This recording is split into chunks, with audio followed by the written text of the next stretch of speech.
A veure... Sí, nosaltres estem totalment d'acord que no es pot deixar tot només a l'escola. L'escola és una part molt important, però no és l'única. El que passa és que la part de l'escola creiem que està fallant.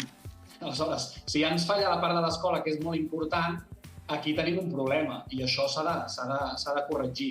De fet, Xafa i aquesta campanya rep el suport del col·lectiu Mantinc el Català, que Mantinc el Català treballa al carrer.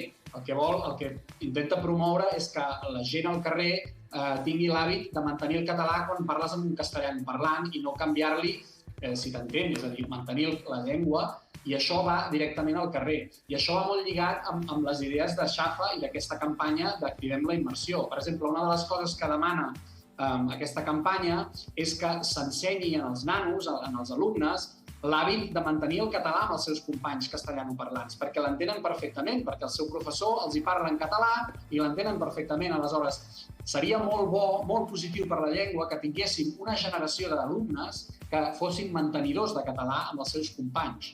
I això, generació rere generació, seria molt positiu. Això formaria part d'aquesta recuperació que diem de la immersió lingüística, que aquest esperit s'ha perdut una mica i creiem que seria molt positiu.